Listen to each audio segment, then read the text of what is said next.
are starting something that is going to be for 4 weeks, and I want to be very crystal clear with where we're heading. In this series called It's Personal, I have a very narrow agenda. My agenda is this.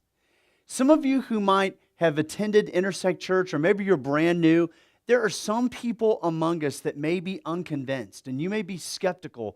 I mean, you may be expectant to come to a typical church.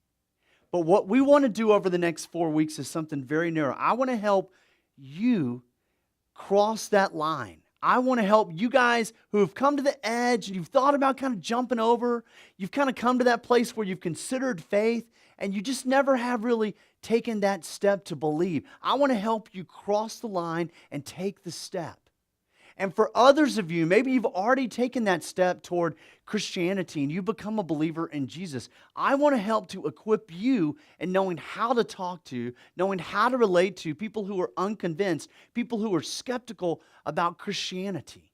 And so that is my agenda. And so I don't want you to think like, man, he just kind of pulled this on us in the middle of the series and didn't tell us what he was trying to do. Or, hey, I thought he was doing this and he was actually doing that. I want to be real honest with you about where we're heading over the next 4 weeks. And when I say that I want to help you kind of become a Christian, let me clarify what I mean by that. Because there's a lot of terms out there. There's a lot of people out there that believe a variety of different things. When I say Christian, I don't mean like somebody who's a good person.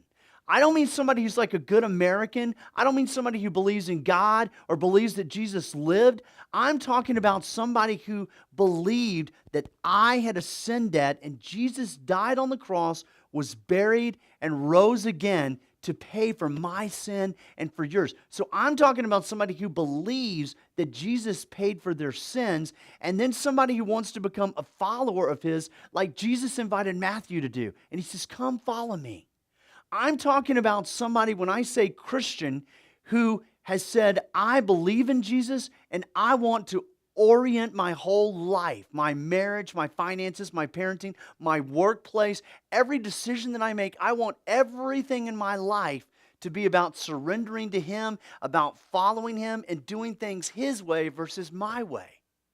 And so this morning, that's where we're heading. I want to help you guys to either talk to those people and understand, and maybe God will bring somebody into your life, or maybe you have a neighbor now, or somebody at your work, or somebody who's in your family, or maybe there's just somebody who you have an old relationship with. I just want to help you guys to understand how to relate to those people. And then if you're here this morning and you're unconvinced and you're skeptical and you're just not sure about the Christianity thing, I want to help you take that next step.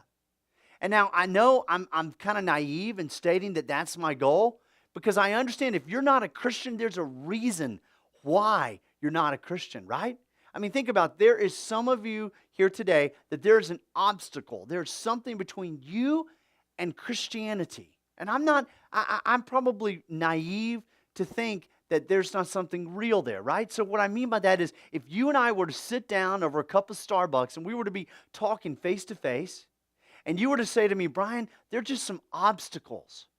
And you might say, Brian, I mean, there's so much suffering in the world. There's so much famine. There's so much war. There's so much bad things happening to people in the world. I mean, I just can't get over that obstacle to become a Christian.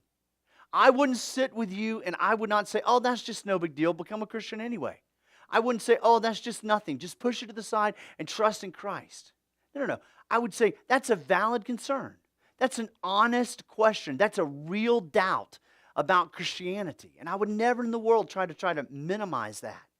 But the truth is this. Some of you have obstacles. And for others of you, it may be the fact that you're just tired of the Christian hypocrisy, right? I mean, you would say, why would I become a Christian when I live my life better than a lot of these Christians over here? I mean, I've seen the Christian thing in people's lives, and it's just not, it's not making any change in their lives, and that's a valid concern. For others of you, you just can't get over the fact that there's things in the Bible like miracles. I mean, the whole walking on the water thing and turning water into wine and fishes and loaves for 5,000 people, man, I just can't, there's got to be an explanation. There's got to be a physical explanation. I mean, maybe they just, let the water and put some grapes in it and it turned to wine. I mean, there's some kind of explanation for why those things happened, right? And so for others of us, We just can't get over the fact that Christianity seems to be always right and everybody's always wrong, right? So maybe you grew up in a family where you had another culture, another tradition, another kind of view of life, and now this whole Christian thing, you hear Christianity and it seems like Christianity's right and everything else is wrong, and you say, man, I have a real intellectual problem with that. I have a valid obstacle that I can't get over. And I'd say, yeah, you do.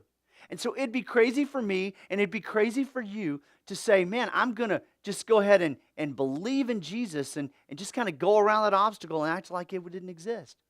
Wouldn't be intellectually honest. It wouldn't be reasonable. It wouldn't be rational. It'd be crazy for us to try to do that.